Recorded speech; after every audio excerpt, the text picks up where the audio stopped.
Ladies and gentlemen, we're just going to cut right to the chase. The Blue Jays lost Game 3 by a score of 9-6, which is good for the New York Yankees, but obviously terrible for the Toronto Blue Jays because that gives New York momentum heading into a bullpen day for the Toronto Blue Jays in Game 4, where we know that Louis Varland is going to be the starter. So what I'm here to talk about today is not about the game as a whole, but the real reason why the Blue Jays lost the game. Because some people think it's because they pulled Shane Bieber too early. Some people think it's because of Aaron Judge, but I'm here to tell you that it's none of those things, and I'm going to show you the real reason why. If you're excited for this one, make sure you like and subscribe, and let's get right into it. Alright, so the game actually started pretty good for the Toronto Blue Jays. Carlos Rodon on the mound for the Yankees, and as always, Vladimir Guerrero Jr., the Yankees' daddy, hits a 2-run blast. The first player in franchise history with 3 homers in the first 3 games of the postseason, so you love to see it. And then after that, in the later innings, the Blue Jays would stay on it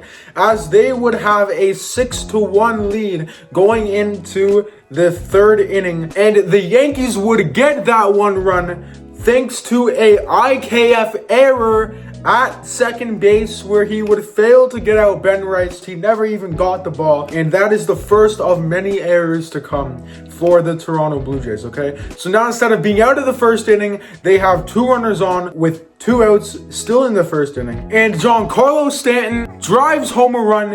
It's a RBI, and it's 2-1 after it should have been 2-0 to end the inning. But that's okay, because like I said, the Blue Jays get out of it, and then they score 4 more runs to lead up to the 3rd inning. So the score is now 6-1 Blue Jays going into the 4th. You'll have to freaking see it. And then after this, to start the bottom of the 3rd, the Yankees would get a runner on, and Aaron Judge would drive him home to start the inning. So there's nobody out. It is now 6-2. And also, Shane Bieber on the mound for this one for the Jays. He does not have a good history pitching against the Yankees in the postseason. Past 2 appearances, 7 earned runs, and the second one was better with 2 earned runs. So far, it's 2 earned runs through 3 innings. Giancarlo Stanton almost hits a home run, 400-foot sac fly. Cody Bellinger scores from 3rd. It is 6-3. So far, it should be 6-2 because of the IKF error.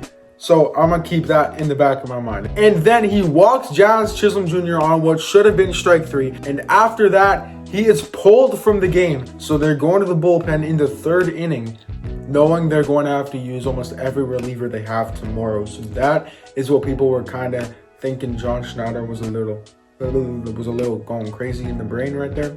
But Mason Fluharty comes in, and we all know Mason Fluharty is the clutchest pitcher in baseball, and he gets the final out to end the inning. So score right now 6-3.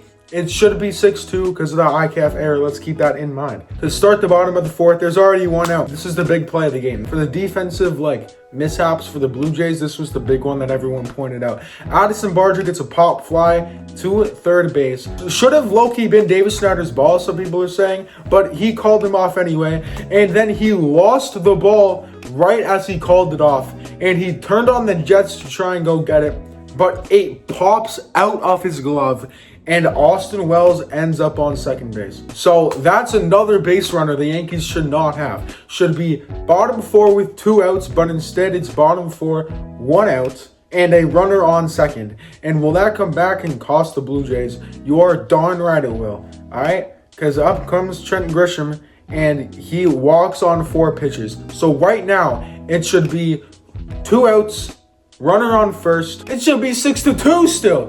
So if he hits a home run, it should be 6-4 because there should be a runner on first, but there's not. There's 2 runners on. So John Schneider goes to Louis Varland, and Aaron Judge versus Louis Varland. How's this going to go? He has him in an 0-2 hole. He throws the most inside pitch I've ever seen in my entire life at 100 miles per hour. 3 balls in on the plate, and Aaron Judge turns it around. The baseball god said that pitch isn't going foul. It's going to curve 50 feet to the right and hit the foul pole for a 3-run home run. So that is the second time that an error came back to cost the Blue Jays, and that is the biggest moment of the ball game. It's 6-6. should at least be 6-4. Could have had a chance to come back. Because right now, instead of it being tied, we're down by 2 if we don't make those errors, and the boys still have some momentum. As soon as he hit this home run, I knew we lost the game. Because everyone on the team kind of just stopped trying after this, I'm not going to lie. And they were just kind of like, all right, let's go to game 4. So after Aaron Judge hits the homer, that's the end of the inning. It's top 5 now.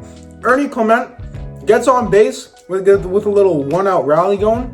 But then Aaron Judge, the MVP of this game, robs Anthony Santander of extra bases and keeps Ernie Clement in second. Louis Varland still in the baseball game. 99-mile-per-hour heater right down the middle.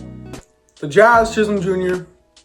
And the score is now 6-7. Right now it should be 6-5. Let's keep that in mind. 6-5 it should be because of the errors. It is 6-7, okay? May I remind you, it was 6-1 in the first place. This is another play some people were saying Vladdy should have made at first. There's a runner on second, bottom of the 5th, 2 outs, and the ball goes under Vladdy's glove. Now, I think he actually should have made this play because if his glove was a little higher, he would have made it. But, you know, does it score a run? The answer is yes, but they get the runner at second. So it should still be 6-5 because of the errors. They have 3 runs off our errors. And it's 6-8. And ladies and gentlemen, this is how they score that final run of the ball game, all right? Aaron Judge gets on first. Shout out to Aaron Judge, all right? You're good. We get it.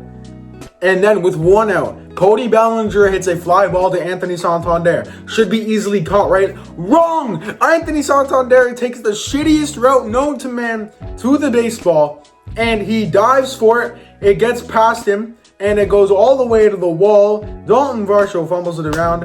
And instead of runners still out first with 2 outs in the inning, there is runners on second and third with 1 out. And what is a 6-8 game, that should be a 6-5 game. Ben Rice is at the plate.